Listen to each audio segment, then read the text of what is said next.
Tuhan, aku tuh nggak mau punya anak lagi loh ya. Jadi maksudnya dengan minum itu supaya Supaya keluar. Karena memang aku kan mau digugurkan gitu. Iya, ada perasaan takut. Ini pasti orang ini, kalau biasa ya, kalau kita melayani Tuhan, wah orang takut nih dihakimi sama orang ya. Wah pasti nggak benar nih. Hari itu seperti aku kayak rasa sesuatu ketakutanku itu dicabut, ngeliat flashback ke belakang itu.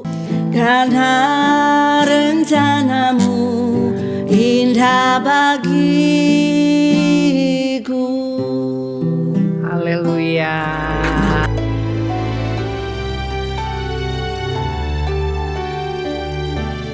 Shalom sahabat-sahabatku. Puji Tuhan, kita bertemu lagi di podcast Cool Bekasi. Kali ini di episode yang ke-15, kita mengambil topik mengenai iman yang mengalahkan ketakutan. Teman-teman, tanya lagi nih. Siapa di antara teman-teman yang tidak pernah merasakan yang namanya takut ataupun khawatir? Refleksi dulu nih.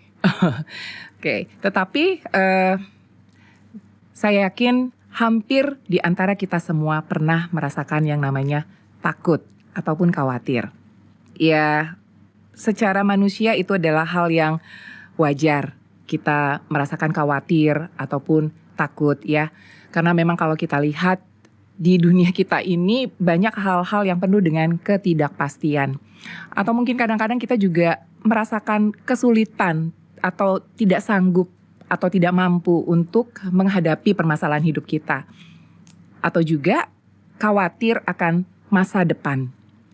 Tapi satu hal yang saya yakini, Tuhan tidak pernah meninggalkan kita di dalam setiap apapun kondisi kita, di dalam setiap musim kehidupan kita. Teman-teman, bersama kami di sini ada seorang tamu, dia seorang ibu, oma muda dan juga pelayan Tuhan. Bekerja saat ini di suatu yayasan sekolah Kristen di Bekasi. Namanya Ibu Ruth Rini Wibawati. Shalom Mbak Rini. Shalom, hai. Selamat datang ya, terima kasih sudah mau bersama kami di sini untuk sharing dengan teman-teman. Mungkin Mbak Rini bisa perkenalkan diri dulu kepada teman-teman kita. Aku biasa dipanggil dengan Ibu Rini. Ya, anak aku ada 4. Yang pertama sudah dipanggil Tuhan, sekarang yang ada 3, dan aku seorang single parent, sampai hari ini masih eksis melayani Tuhan di kota Bekasi. Wow, proud Bekasi namanya dong. Bekasi itu rumah kasih. Oke, bisa juga ya, benar-benar Mbak Rini. Mbak Rini, kan kita sama-sama di satu komunitas, kita sama-sama juga pelayanan ya, kita dalam satu persekutuan juga di Cool Bekasi ini ya, dan saya juga sering mendengar cerita dari Mbak Rini, begitu banyak pelayanan yang sudah pernah Mbak Rini lakukan dan hingga saat ini. Mungkin Mbak Rini bisa sharing sedikit ya, cerita dulu pelayanan-pelayanan seperti apa aja sih yang sudah pernah dan yang saat ini sedang dilakukan. Ya, yang pastinya dari 2010 itu aku bekerja di yayasan ini, yaitu melayani di seluruh Jabodetabek, pelayanan penjara. Wah, tapi juga ke gereja-gereja, ke panti asuhan, ke sekolah-sekolah, kasih penyuluhan, bimbingan mental atau juga penyuluhan narkoba. Itu sih, bahkan sampai hari ini sih. Kalau sampai bahkan juga sudah sampai ke 38 provinsi, sampai ke Pulau Bali. Ada 11 LP dan rutan di sana. Pelayanan penjara itu juga tidak melulu ketemu dengan orang-orang Kristen, tapi kita berikan penyuluhan mental buat mereka, mempersiapkan mereka saat mereka akan keluar. Apakah mereka sudah punya mental yang kuat menghadapi masyarakat atau keluarganya? Seperti itu sih biasanya. Di sana kita ada banyak aktivitas ya. Ada juga belajar tentang memasak, memotong rambut. Oh gitu. Ya, kita pelengkapi dengan skill-skill yang lain supaya mereka keluar. Pelatihan juga ya. Kayak gitu sih. Jadi selain dari untuk masalah rohaninya juga, tetapi juga untuk pelatihan supaya mereka juga untuk punya keterampilan gitu ya. Betul. Jadi gitu. Selain dari yang itu, maksud saya selain dari itu semua, ada lagi nggak yang lain? Itu kan fokusnya sekarang yang dilakukan pelayanan di rutan-rutan ini dan lapas ya. Iya. Kalau yang lain sih sampai hari ini itu juga masih pergi ke gereja-gereja, ke persekutuan seperti itu ya. Bahkan minggu lalu saya dengar Mbak Rini baru pulang dari Thailand nih. Iya, pelayanan apa yang dilakukan di Thailand? Wah, itu Sampai ke luar negeri benar nih. sih. Jadi kami punya yayasan ini bergerak di istilahnya kalau pemimpin kami itu punya misi adalah menjungkir balikan dunia. Waduh. Seperti itu ya. Emang itu kayaknya ekstrim banget ya. Wah, sangat ekstrim sih Iya. sebenarnya. Tapi ya itu impiannya. Tapi itu menjadi nyata. Buat semua kami staf yang pergi itu adalah harus sampai ke seluruh bangsa-bangsa. Bahkan mereka semua yang dari CSCS itu wajib mereka menginjil ke bangsa-bangsa. Oke. Seperti Jadi itu. Mbak Jadi ini ikut di dalam iya. misi ini ya. Iya, pelayanan ke Wow, oke. bangsa-bangsa. Bukan cuma ke Indonesia seluruh 38 provinsi, tapi juga ke bangsa-bangsa. Iya, Ya lumayan lah, aku sudah 6 sih. 6 negara. Iya. Wow, luar biasa. Puji Tuhan ya. Iya, Tuhan puji kita yang Tuhan luar itu biasa anugerah ya. ya. Benar banget. Iya. Mbak Rini, kalau dari tadi dengar ceritanya, sudah lama juga sering dalam pelayanan gitu ya. Pernah nggak sih merasakan satu ketakutan yang amat sangat? Iya. Ya, aku kan manusia seperti biasa juga ya. Walaupun melayani Tuhan, punya Tuhan yang besar. Kita tetap manusia gitu ya. Iya tetap benar-benar punya, sih. Iya. tetap punya lah kadang-kadang sedikit ketakutan gitu ya. Tapi aku punya pengalaman nih. Aku jadi boleh langsung cerita nih ya. Boleh, Oke silakan lah. Mbak. Oke, Kan jadi saya aku lagi mau cerita, bertanya nih. Iya. Di masa waktu yang lalu ya kurang lebih itu 22 tahun yang lalu lah ya. Oke, Iya kan? meninggal di umur berapa? Di usia 3 minggu. Oh, oke. Jadi anak aku meninggal, ya kan. Tapi sejak itu setelah meninggal itu aku nggak sama Tuhan itu. Tuhan berikan aku anak lagi, enggak gitu ya. Tapi di situ memang aku trauma ya. Sejak anak aku meninggal itu sampai aku ngalami ketakutan yang namanya aku trauma ngelihat yang namanya klinik yang tempat aku pernah bersalin. Itu aku waktu lewat itu, aduh. Bahkan itu katanya menakutkan cium ya. bau telon, bau telon lagi minyak telon Minyak telon. aja udah kayak Iya. traumanya gitu ya. Trauma banget lah itu. Semua setelah meninggal tuh anak aku jadi semua barang-barang itu semua baju-bajunya segala macam lah, sampo, sabun. Aku kasih ke semuanya orang ya. Jadi aku nggak berani lagi. Bahkan masuk ke kamarnya aja aku nggak berani. Sampai berbulan-bulan itu kamar itu dikunci. Iya. Jadi itu ketakutan yang luar biasa sih. Itu yang pertama ya. Tapi ada hal yang itu aku pernah ngalami ketakutan itu juga ya kategori takut banget. Tapi ada yang ketakutan yang lebih mengerikan buat aku. Apa Yaitu tuh? anak yang ketiga. Kenapa tuh dia? Iya kan, anak yang terakhir deh, bukan yang ketiga, sorry. Anakku kan 4 ya. Yang paling kecil Jadi ya nanti berarti kalau ya. nggak diakui salah. Nanti mama nggak mengakui aku Kok sama anak nggak gitu diakuin ya? repot juga ya. Iya, Jadi gimana anak, tuh? anak yang terakhir jadi aku sudah lapor sama Tuhan. Tuhan, aku tuh nggak mau punya anak lagi loh ya. Aku sudah melahirkan kecil kayak gini brojolnya 4 kali. Iya kan. Terus aku bilang Tuhan, aku udah izin itu, bukan dadakan aku hamil gitu ya. Iya. Terus aku nggak mau Tuhan, nggak gitu. Maksudnya memang ceritanya. programnya sudah, Iya, aku sudah punya 2 anak yang ini, sudah gitu Iya. ya. Kan yang pertama sudah Sudah itu- dipanggil Tuhan, ya. terus yang kedua, Yang ketiga kedua, yang sudah. ketiga, Terus maksudnya sudah selesai nih, Iya. nggak mau lagi. Nah, Terus aku enggak mau lagi. Terus aku bilang sama Tuhan aku enggak mau punya anak lagi ya. Sudahlah ya, cukup ya gitu. Tiba-tiba ya 7 tahun kemudian lahirlah anakku. Yang terakhir ini. Singkat cerita, waktu lahir itu waktu masa-masa aku mau hamil itu aku nggak berasa, aku nggak ngerti kalau aku tuh hamil. iya, karena Iya sudah kan? nggak Iya. kepikir juga dan Iya, tidak nggak kepikiran juga diprogramkan. gitu. Singkat cerita lah, udahlah kok badanku berasa gak enak ya. Terus aku kayak berasa ngiler mau makan bakso di tempatnya, mangkok yang kayak gimana gitu. Kok kenapa ya aku tiba-tiba merasa gitu? Terus akhirnya aku coba periksa. Aku cerita sama jemaat kan. Waktu itu kami melayani di Timur Timur nih ceritanya. Nah, terus setelah itu dipindah ke Kupang. Nah, jadi anakku nih yang paling kecil ini lahirnya di Kupang. Terus katanya jemaat tuh bilang gini, udah nggak apa-apa Bu Rini, katanya itu mah biasa. Waktu itu saya juga pernah, waktu saya terambat bulan, itu akhirnya saya minum obat lah buat dia gitu ya. Terus aku disarankan, coba Bu Rini minum pil katanya, sama katanya gitu. Waduh. Kan. Ternyata aku tuh udah sampai 3 minggu kok udah keluar gitu ya. Mumpung itu masih belum sampai sebulan kan gitu ya. Jadi maksudnya dengan minum itu supaya Iya supaya ini, keluar. supaya Karena memang aku kan mau digugurkan gitu. Iya. Oh. Ya sebenarnya judulnya Oke. aku nggak mau ya. Aku tuh Tuhan aku nggak mau lah. Kalau bisa nih nggak usah lah gitu. Nggak usah punya anak lagi gitu ya. Terus akhirnya aku tuh Tapi ternyata enggak nih, lanjut terus nih Iya. kehamilannya. Enggak juga ya. Terus badanku tuh semakin tebel. Nah setelah aku periksa ke rumah sakit, ternyata aku sudah 4 bulan. Oh. Sampai di titik sampai usia 9 bulan gitu ya. Sebelumnya itu aku udah loncat pokoknya sampai itu nggak usah jadi sampai titik aku periksa ketemu sama dokter. Bayangin dokternya tuh bilang gini, udah Bu tenang aja, dia bilang gitu. Orang mengandung itu nggak selalu diakhiri dengan melahirkan Kelahiran. katanya gitu. Terus aku bilang yes, itu aku senangnya minta ampun loh. Sampai segitunya ya Mbak ya. Sampai segitunya karena aku nggak mau gitu, karena aku udah lapor sama Tuhan aku nggak mau punya anak Dan lagi akhirnya gitu. sampai si Dan bayi akhirnya ini sampai lahir. akhirnya karena ya ketidakpunyaan imanku hari itu dia lahir cacat, mulutnya sumbing Oke. dan sampai langit-langitnya itu bolong Ya. ya kan, terus harus dioperasi. Operasi. Waktu udah melahirkan itu di rumah sakit ya kan, datangilah ini ibu, ini anaknya Kondisinya seperti kondisinya ini. seperti ini. Wah, itulah Ada itu penyesalan adalah- ya Mbak? Aku tidak menyesal. Mhm. Aku tidak menyesal, tapi itu udah kayak gimana ya? Aku kan dalam kondisi yang belum stabil juga Iya. hari itu. Jadi itu kayak udah langit berputar keliengan-keliengan gitu. Aku udah panik lah itu, ya ayo cepet kita pulang, bawa pulang operasi, jangan sampai orang tahu kan gitu. Oh gitu. Aku rasanya kepengen ayo cepet bawa pulang gitu kan. Wah itu udah gelisah deh. Itu ada hari-hari itu benar-benar mengerikan. Akhirnya dibawa pulang ke rumah. Terus sampai detik hari itu aku ngalami yang namanya aku takut ketemu sama orang.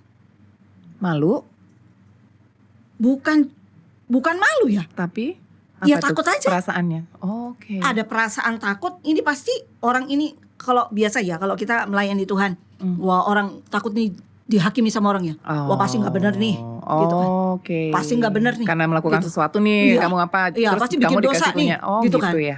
Ada juga perasaan yang nggak malu sih enggak ya. Tapi ada aja perasaan takut gitu. Ya pokoknya nggak tahu, susah diceritain. Setiap kali kemana itu, anakku tuh aku tutup pakai kain kan. Jangan sampai ada orang yang tahu. lihat ya. Iya, jangan sampai ada orang yang lihat kalau aku nih punya anak lahir cacat. Sampai berapa lama Mbak? Apa yang Mbak lakukan? Maksudnya sampai si kecil ini kalau nggak salah katanya dioperasi. Oke, itu sampai berapa? Iya. Setelah umur berapa lama? Itu sampai, jadi ceritanya pas aku sudah marah juga ya, sampai 4 bulan itu. Singkat cerita hari itu aku mau berikan susu buat anakku nih ceritanya. Iya kan? Iya. Tuhan itu punya cara untuk membuat iman kita itu bertumbuh dan tidak menjadi takut lagi itu. Satu dengan yang lain itu berbeda. Nah, Tuhan izinkan untuk mengubahkan siap ketakutanku dan membuat imanku itu bertumbuh. Dikasih ini ujiannya seperti ini. Nah, Tuhan izinkan anakku ini lahir cacat. Karena memang aku waktu itu didapati Tuhan, mungkin aku udah punya iman ya. Aku takut dikasih makan apa ini anak, kan gitu ya. Iya. Tapi Tuhan ngajari aku dengan caranya untuk aku punya iman yang double porsi. Ya ini loh pelajarannya. Itu susah buat aku. Mungkin buat Tuhan itu ya Untuk menerima aja juga gampang. kayaknya Nah, berat sekali nah, ya untuk itu menerima sangat itu berat. ya. Iya, tapi buat Tuhan itu nggak masalah mungkin. Ya ini caranya untuk sampai kamu bisa ngalahin ketakutan, kamu berani ngadepi hidup. Ya ini caranya belajar. Nah itu Tuhan caranya seperti itu. Jadi Tuhan akhirnya kasih cara dioperasi seperti itu. pada umur? Dan akhirnya setelah itu kami bawa pulang ke Jakarta. Terus semua saudara-saudara bilang bawa pulang. Usia 7 bulan. 7 bulan. Enggak, hari itu masih usia 4 bulan. Tapi dia harus dioperasi usianya 7 bulan. Oke, nggak bisa karena masih terlalu muda Iya, maksudnya ya. beratnya Jadi tunggu sampai harus dia, 10 kilo. Oke. Jadi pada saat itu memang sudah berniat akan dilakukan operasi untuk anak Iya. saya gitu ya. Iya. Terus akhirnya itu kami ketemu obor berkat. Mm-mm. Hari itu mereka yang operasi. Oke. Nah itu operasi yang pertama dan operasi kedua dan sampai yang ketiga. Jadi Seperti itu. sampai akhirnya sudah bagus semua itu baiklah maksudnya kondisinya ya. Itu dia umur berapa itu Mbak? waktu itu? Usia udah bisa ngomong gitu ya. Mhm.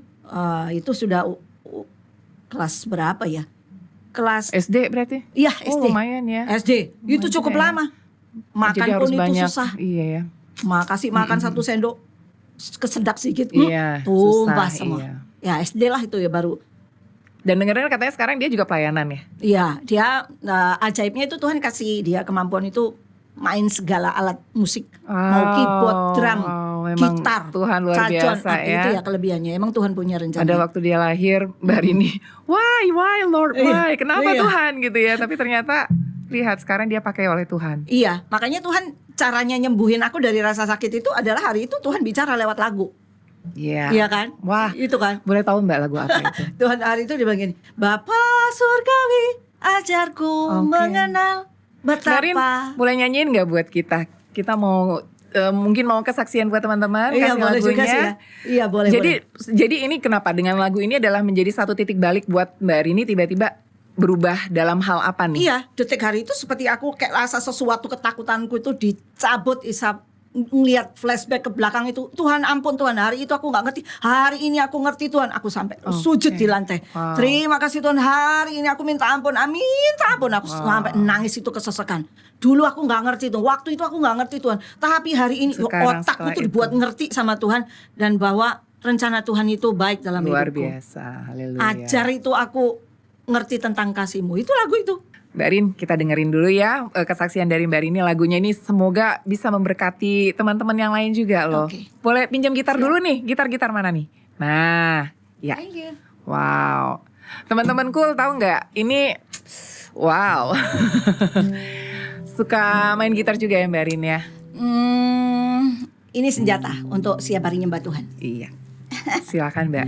Iya, aku mau share buat teman-teman lagu ini. Lagu ini adalah lagu yang Tuhan ajar khusus buat aku hari itu. Aku rasa pahit, rasa takut, rasa sedih, tapi cara Tuhan nyembuhin aku lewat ini. Dan hari itu Roh Kudus ingetin lagu ini, dan waktu aku nyanyi lagu ini, detik hari itu, waktu itu aku disembuhin dan aku bisa terima anakku. Aku peluk dia, terus aku minta maaf sama dia. Amin. Maafin mama ya, Amin. Gideon maafin mama ya. Terus saya peluk Haleluya. dia lah, hari itu aku ngerasa disembuhkan gitu kan. Aku nyanyi lagu ini ya. Silakan Mbak. Semoga lagu ini memberkati semua teman-teman yang ada di Amin. rumah dimanapun berada. Bapa surgawi, ajarku mengenal betapa dalamnya kasih-Mu. Bapa surgawi, buatku mengerti betapa kasih-Mu padaku. Semua yang terjadi di dalam hidupku, ajarku menyadari Kau selalu sertaku. Beri hatiku selalu bersyukur padamu, karena rencana-Mu indah bagiku.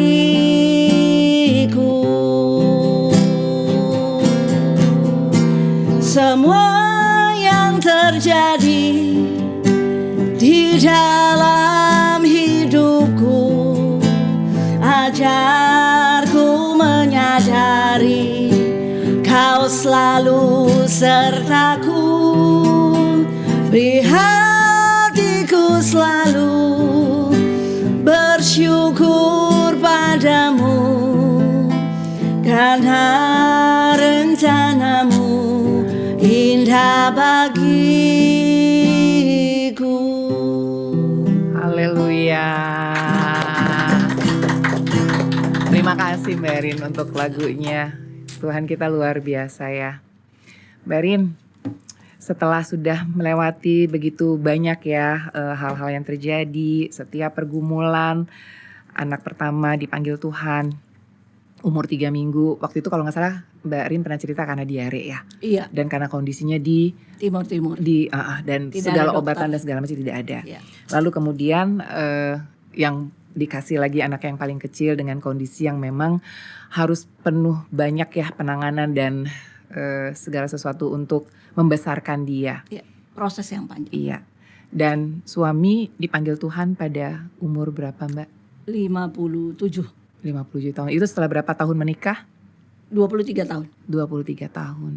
Wow. Apa yang ditakuti saat ini? Masih ada atau bagaimana Mbak Rin? Untuk sekarang ini ya, karena imanku itu sudah bertumbuh berlipat ganda ya. Wow, amin. Buat aku ngatasi ketakutan itu kecil ya. Selagi masih ada Tuhan, aku nggak pernah takut. Wow. Kalau aku ingetnya gini, jalan buntu, kiri, kanan, atas, bawah nggak ada. Yang penting masih ada Tuhan Yesus, aku Iya. nggak pernah takut. Apapun itu, sampai hari ini ya. Walaupun Luar kadang-kadang biasa. masih muncul ngadepi masa depan anak-anak. Tapi aku tuh sudah nggak pernah ketakutan yang seperti pada waktu-waktu yang lalu yang imanku belum bertumbuh ya. Kalau hari ini mah udah berjalan bersama dengan Tuhan, aku percaya pasti ada keajaiban. Amin. Pasti ada mujizat. Amin. Seperti itu. Ada ayat yang menjadi pegangan Mbak Rini nggak? Mungkin bisa di-sharingkan kepada teman-teman kita? Mungkin teman-teman bisa nanti catat di rumah ya. 2 Timotius 1 ayat yang ke-7, bahwa Tuhan itu nggak memberikan roh ketakutan kepada amin. setiap kita ya. Ya. Tapi Tuhan itu memberikan kekuatan yang membangkitkan iman dan kasih. Ya. Seperti itu sih. Jadi intinya bahwa dalam hal apapun yang Tuhan izinkan, ya ketakutan apapun itu akan membuat iman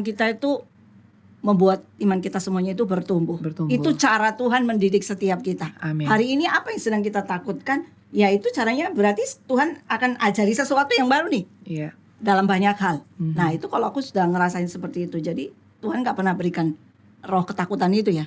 Jadi itu sebagai pesan Mbak Rini juga, atau ada tambahan lagi gak ke teman-teman? Apa yang harus mereka kalau pada saat teman-teman lagi menghadapi suatu masalah, menjadi satu ketakutan, kekhawatiran, pesannya Mbak Rini gimana? Yang pasti pesannya adalah jangan sampai ketakutan itu menguasai seluruh iman ya. Kayak lebih besar daripada iman yang kita punya ya. Karena Tuhan kita lebih besar dari semua itu ya. Iya.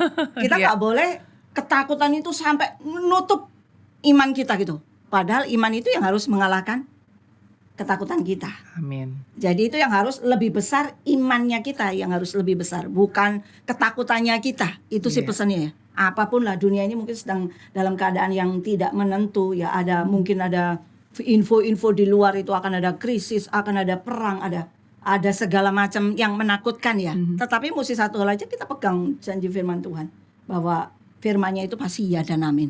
Tuhan memberikan roh keberanian. Satu, saya punya pengalaman waktu saya mengalami yang namanya ketakutan itu, saya paksa buat diri saya untuk confess firman. Tuhan itu tidak memberikan roh ketakutan. Roh yang ada dalam diriku lebih besar dari roh yang ada dalam dunia ini. Hal itu ya. Confess firman itu adalah kunci. Nah itu baru yang namanya iman mengalahkan ketakutan atau mengalahkan dunia inilah ya. Kalau kita diam aja pasti kita akan dikalahkan ketakutan. Dan aku menerobos itu. Amin. Menerobos itu, dan hari ini ya biasalah, proses perjalanan hidup itu ya biasa ya. Tapi asalkan ada Tuhan bersama kita, apa yang perlu kita takutkan? Gak ada. Kalau Tuhan ada di pihak kita, siapa yang mau lawan kita, kan gitu ya. Amin, haleluya. Thank you so much Mbak Rini. Terima kasih sudah sharing dan berbagi ya pengalaman ya, kesaksian Mbak Rini, dan kami berharap itu juga bisa memberkati lebih banyak orang lagi. Amin. Dan thank you, saya juga terberkati nih, saya merasa diberkati sekali dengan semua kesaksian Mbak Rini, dan kami mendoakan juga semua pelayanan Mbak Rini, anak-anak ya, menantu dan juga cucu sehat selalu dalam setiap pelayanan juga ya mereka dalam pekerjaan mereka. Tuhan selalu memberkati. Baik teman-temanku, itu tadi kita sudah mendengarkan kesaksian dari Ibu Rini di dalam episode kita kali ini. Tuhan memberkati.